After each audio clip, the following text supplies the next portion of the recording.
The night she asked me that question, snow was falling so heavily that it covered the entire street in white. But I barely noticed the snow, because my neighbor was standing beneath it in a thin blue dress, trembling, her eyes filled with tears, and wearing the kind of smile people use when they are trying desperately not to break. She looked at me from across the quiet street and asked the one question I never expected to hear from her: "Do I look pretty tonight?" I didn't know then that she had spent years believing nobody could ever truly see her, and I certainly didn't know that my answer would change both of our lives.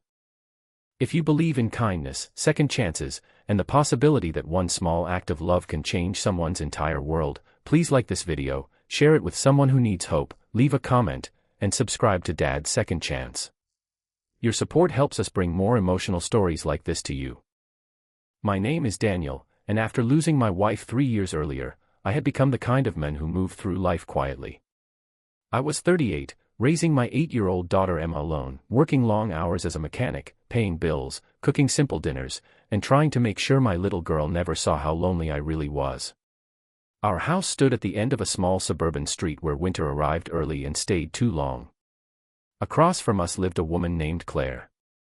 She was 35, lived alone, and seemed to have mastered the art of becoming invisible. She rarely spoke to anyone. She went to work before sunrise, returned after dark, and carried her groceries inside without ever looking up. But Emma noticed her. Children often notice the people adults overlook. Every morning, Emma would wave at Claire from our porch, and after a few weeks Claire began waving back. Sometimes she left small bags of homemade cookies near our front door. Sometimes Emma left drawings outside Claire's apartment. Without realizing it, they created a quiet friendship between two people who desperately needed one. I remained cautious. I knew almost nothing about Claire, except that she worked at a local clothing store and that she never seemed to have visitors. Then one December evening, I saw her sitting alone on her front steps after a particularly difficult day. Her shoulders were shaking. I almost walked across the street, but something stopped me. Instead, I left a cup of hot chocolate beside her door and returned home.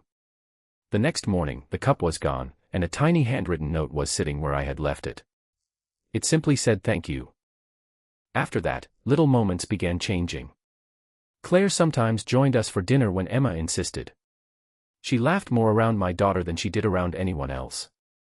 Emma discovered that Claire loved old Christmas movies, so they started watching them together on weekends.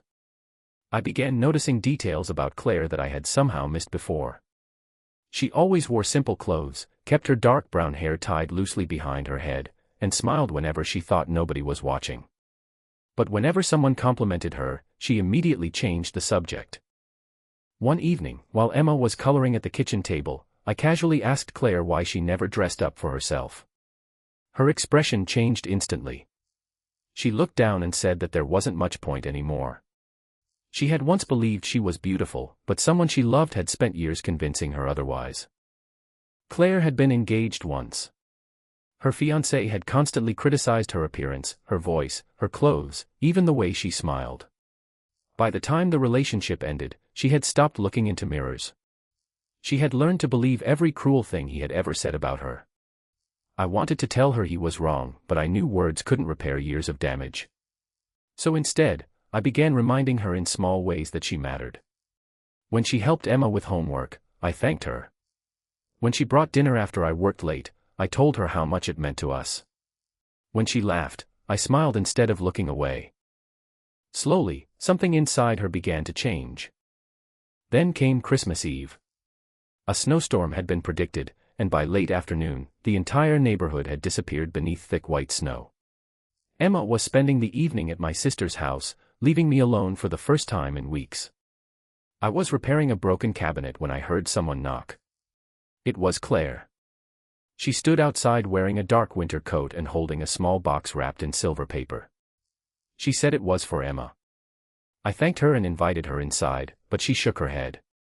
She looked nervous, almost frightened, and then walked away.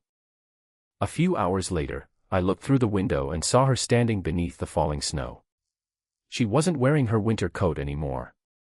She had changed into a simple blue dress, the kind someone might wear to a Christmas party. Her dark hair fell naturally around her shoulders, and snowflakes rested gently against it. She was standing beneath the street lamp, looking up at the sky as if she were waiting for something.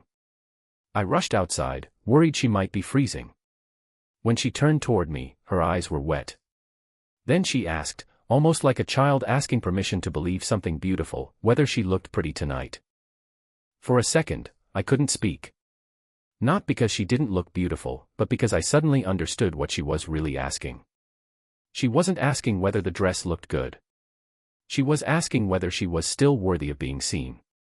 She was asking whether someone could look at her without searching for flaws. She was asking whether the years of cruelty had been telling the truth. I told her she looked beautiful, but more importantly, I told her that she had always been beautiful, even on the days when she couldn't see it herself. I told her that beauty wasn't something another person had the power to give or take away. It was already hers. She started crying then, covering her face with both hands. I stepped closer, but I didn't touch her until she nodded. Then I placed my coat around her shoulders and stood beside her beneath the snow. She told me she had bought the dress months earlier but had never worn it because she was afraid people would laugh. That night, she finally decided she was tired of living according to someone else's cruel opinion. She didn't want to spend another year hiding. I told her she didn't have to hide anymore. The next morning, something unexpected happened. Claire showed up at our house carrying breakfast. Emma ran to her and immediately noticed the blue dress. She hugged Claire and told her she looked like a princess. Claire laughed, and for the first time, her laugh didn't sound nervous. It sounded free. Over the following months, Claire slowly rebuilt her life.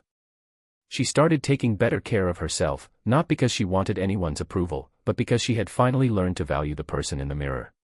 She began volunteering at a community center, helping women who had lost confidence in themselves. She told me that sometimes people don't need someone to save them. They simply need someone to remind them that they were never broken in the first place. And somewhere along the way, I realized I had changed too. I had spent 3 years believing that loving someone again would mean betraying the memory of my wife. But Claire helped me understand that grief doesn't disappear when love returns. The heart doesn't replace one love with another. It simply learns how to make room. One snowy evening almost a year after that Christmas Eve, Emma fell asleep on the couch while we watched a movie. Claire and I stood by the window, watching snow fall across the street. She smiled at me and asked if I remembered the night she had stood beneath the snow wearing that blue dress. I told her I could never forget it. She smiled and said that night she had only wanted to know whether she was pretty. Then she admitted that what she had really wanted was to know whether she was worth loving. I reached for her hand and told her she never had to ask that question again. Sometimes, the person standing in front of you isn't asking for a miracle. Sometimes they're simply asking to be seen. And sometimes the greatest gift we can give another human being is to look at them without judgment and remind them that they are worthy. If this story touched your heart, please take a moment to like, share, comment, and subscribe to Dad's Second Chance. You never know who might be watching this tonight and quietly wondering whether they are still worthy of love, kindness, and a second chance. Special request, before you leave, comment, everyone deserves to be seen, if you believe that one kind person can change another person's life. Because that snowy night taught me something I'll never forget. Sometimes love doesn't arrive with flowers, promises, or grand gestures. Sometimes it simply stands beside you in the cold, wraps a coat around your shoulders, and says, without hesitation, yes. You are beautiful. And you always were.